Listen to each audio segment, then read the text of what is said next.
The lights inside the Jimmy Kimmel Live studio shimmered like stars scattered across a deep velvet sky. The set was familiar to millions of Americans. The sleek desk, the polished stage floor, the glowing sign above that read "Live" in bold red letters. But tonight something was different. The air itself seemed heavier, the energy tense, volatile. Outside the studio, people had begun lining up since early morning.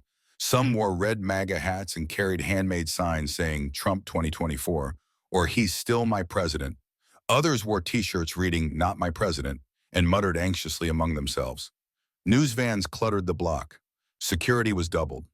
The building, usually buzzing with comedy, now felt like a political coliseum.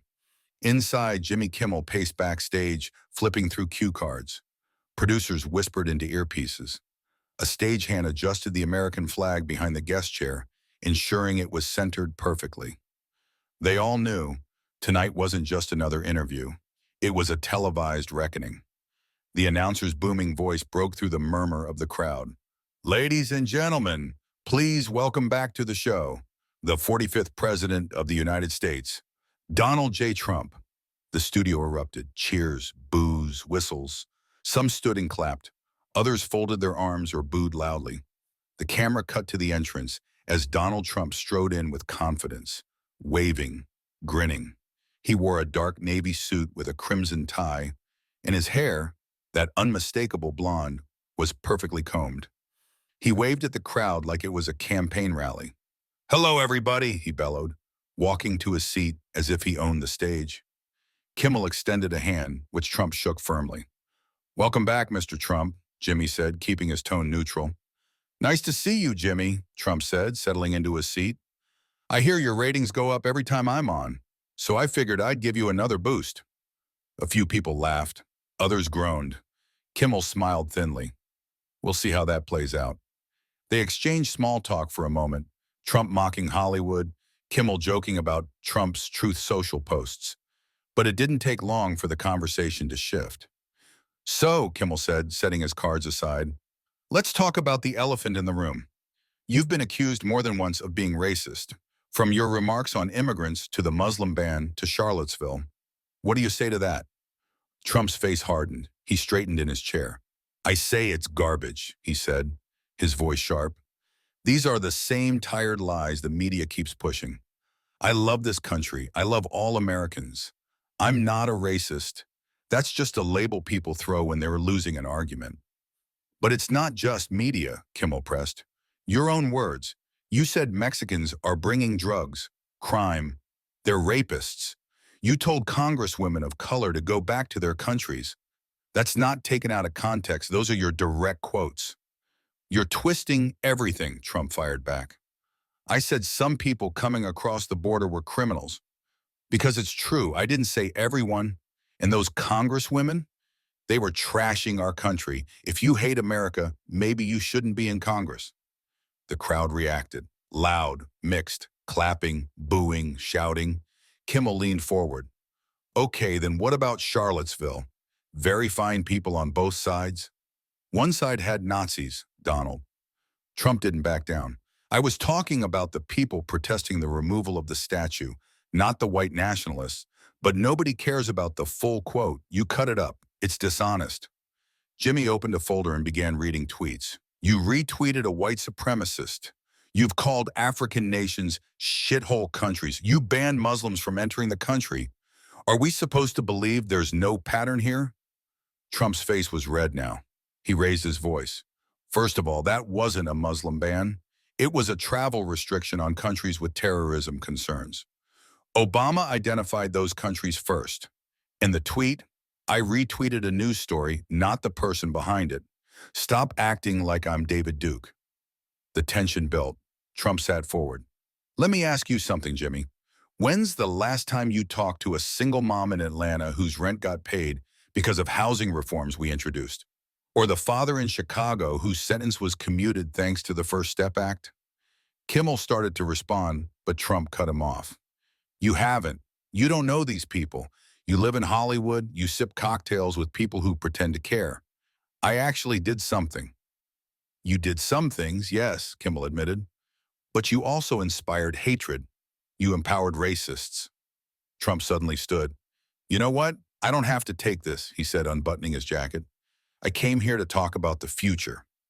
You want to drag me through mud. I should have known better. The audience gasped.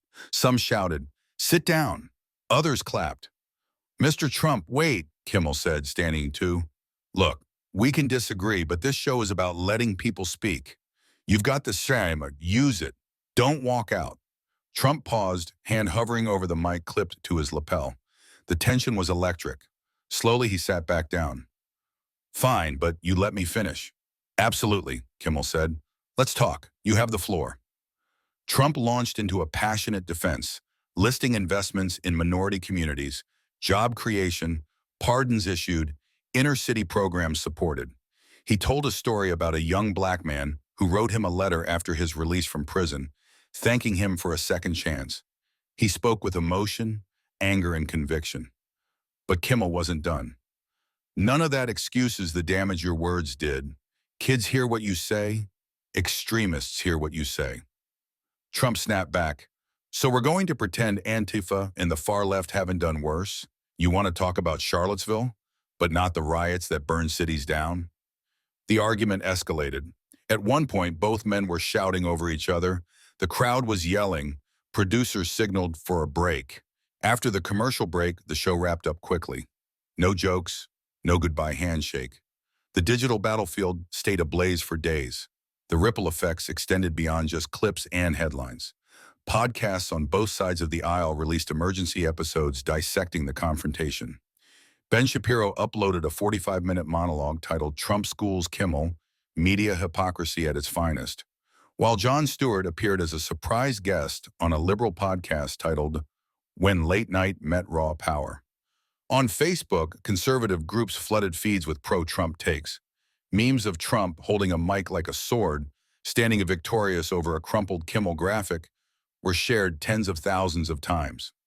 One viral post read, "He walked into the lion's den and tamed the beast." Meanwhile, progressive groups launched counter-campaigns. One widely shared image compared Trump's Charlottesville comments to historical footage of civil rights marches. Another said, "Racism isn't fixed by ribbon cuttings." Threads on 4chan praised Trump's refusal to back down. On Tumblr, GIFs of Kimmel's reaction face were remixed into everything from Marvel movie parodies to animated rants about political accountability. Even LinkedIn saw an odd uptick in posts. Think pieces from communications professionals debating the optics of Trump's body language versus Kimmel's message discipline. Instagram stories were flooded with polls. Who won the interview? Results varied wildly depending on the demographics of followers. Influencers weighed in, some calling the interview a masterclass in media manipulation, while others said it was a dangerous normalization of hate. Twitter X threads exploded. One thread broke down the full transcript and highlighted Trump's dodges in red and Kimmel's accusations in blue. Another tried to psychoanalyze both men's eye movements, concluding Kimmel blinked more, a sign of discomfort. A Medium article titled, "We Watched Trump versus Kimmel So You Don't Have To," went viral for its brutally sarcastic play-by-play. A rebuttal piece, "Why Trump Was Right and They're Just Afraid," trended on Substack.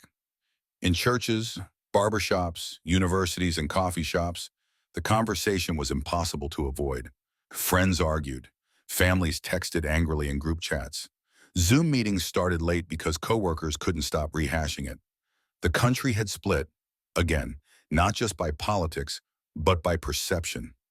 In small towns, Trump was a fighter who stood up to media bullies. In cities, he was a tyrant who steamrolled over facts and decency. Some even began organizing rallies. Trump supporters planning a truth tour featuring Trump's soundbites from the interview played on large screens in public parks. Kimmel fans responded with watch parties where people annotated the segment live, fact-checking in real time. Late-night shows weighed in. Stephen Colbert joked, "Well, at least we now know Trump can identify a microphone even if he can't answer a question." Greg Gutfeld on Fox responded, "Kimmel just hosted his own funeral and called it journalism." Polling agencies noticed shifts in real time. Trump's favorability bumped slightly with voters aged 45 to 65, particularly in swing states. Among young voters and suburban women, however, the needle moved the other way. The Trump-Kimmel episode became a case study in media courses. It was used as a reference in debates. It inspired dozens of TikTok explainers and parody skits. Even days later, hashtag Trump-Kimmel Showdown remained among the top 10 trending hashtags across multiple platforms. The cultural earthquake it triggered would be measured not just in viewership stats, but in how it echoed in the national psyche. In the end, it was never just an interview. It was a mirror, and America didn't like what it saw.